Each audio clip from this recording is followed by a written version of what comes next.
If you want to know who's responsible for conspiracy theory prince Jason Maggard, then you need to look no further than the YouTube channel named Enslaved by No Media. They seem to be just as obsessed with planes as Jason is, and are responsible for videos like this. And even this. Yes, you saw that right, they think that planes run off compressed air. This is Tinfoil Tuesday, my name is Simon Dan, and apparently today North is down.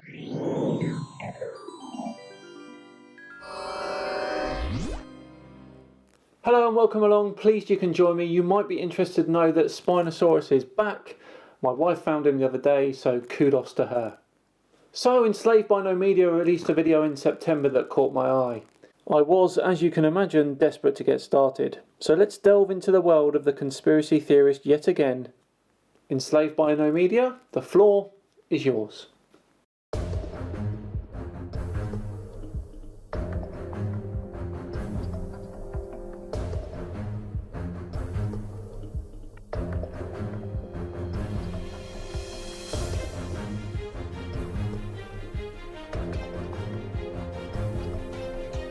Okay, this isn't really that surprising. I mean, it's probably just common knowledge, and there's probably also just as many rivers that run south.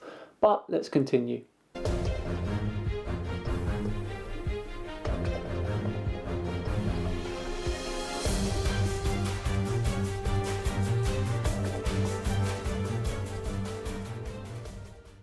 This is a very generic statement, as the Amazon River, for example, spends a lot of its time running in all sorts of directions, southeast, northeast, east, and that's the same for most rivers in the world.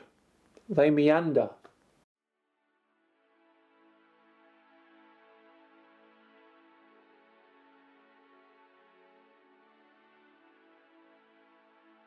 Fewer than 1 in 100 southern Canadians have ever seen these waters. And it's constantly changing. You can never see it enough. It's an enormous river. There's some power out there. And if you spend enough time and you're receptive, you at some point or another you get a connection. The river's everything. Well, I've just shown you one that doesn't, and that's number 2 in the world. Number 3 in the world, the Yangtze, you could argue is northeastern. What about number 4? Ah yes, the Mississippi. South. Well, we do have the Nile that goes north, so that's one of the 4 largest rivers in the world that run north. In fact, if you look it up, only 3 of the top 10 rivers in the world run truly north. It was your recreation, it was your food, it was your highway. There's about 4 rivers, big rivers that drain into the Arctic, 3 in Russia, one in Canada. This one comes through the mountains and picks up incredible amounts of sediment and water from all the other different subbasins. And it has an effect on the climate, it has effect on the global water currents as the water pours in. That doesn't even make any sense. You're assuming that because a river travels from a higher elevation to a lower one, that north is in fact down.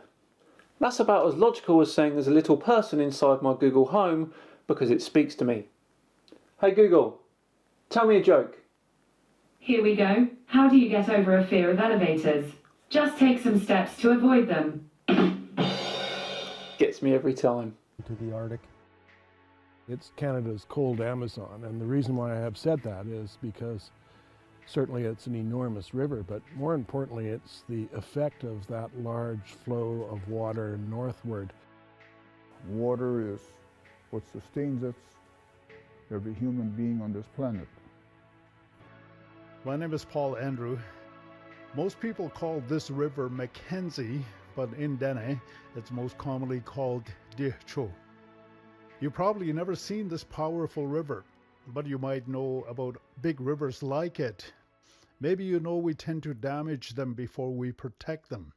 You might have heard about the Amazon and the Mississippi, or the Danube and the Yangtze, how they've been changed, ruined even by electrical dams, industrial development, overpopulation, agriculture. Not sure where they're going with this, but we'll stick with it. I'd like to tell you a story about the Decho. It's Canada's biggest, longest river, but it's also the last big river left on the entire planet where we can still get things right. To protect the Mackenzie, we have to work together. Because of much of our water flows north. We're all connected through the water.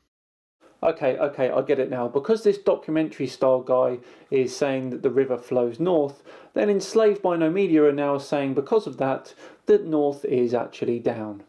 So what? Of course it flows north. I admit it does. It flows in every direction. What of course you're referring to is in actual fact elevation, and that, Enslaved by No Media, has no bearing on the shape of the planet whatsoever. So this is a story about the North trying to protect the Mackenzie, but it's also a story about you. Every morning, I sit outside, drink my coffee, even at 40 below. I got to look at the river. I got to, I don't know, I never get tired of it. I never will. It's like a massive lake flowing north that you can't see animals on the other side of the river for most of it. That you need binoculars to see the other side quite often. To be so small in something, and it's incredible. Okay, I'm sick of this now. They're literally just showing a documentary about a river that runs north and then popping in every now and again saying that they flow north. Literally is pointless. What else have you got?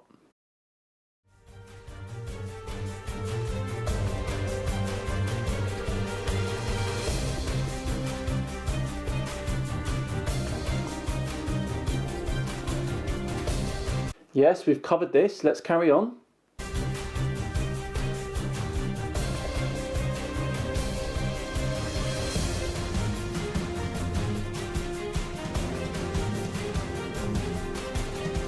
Well, no, as I stated earlier, only one of the largest 4 rivers in the world runs north.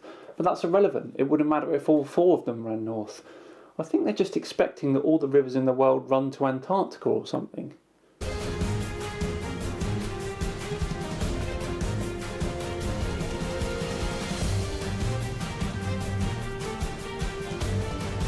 Right, so you're saying that the 4th largest river in the world has at some point had its entire course corrected in its history. Okay. I think this is just about enough from Enslaved by No Media's video. What an absolute load of old cobblers. Please stay well clear of this channel. Right, that about wraps up another Tinfoil Tuesday for another week. Thank you very, very much for joining me. If you liked it, please do like and subscribe.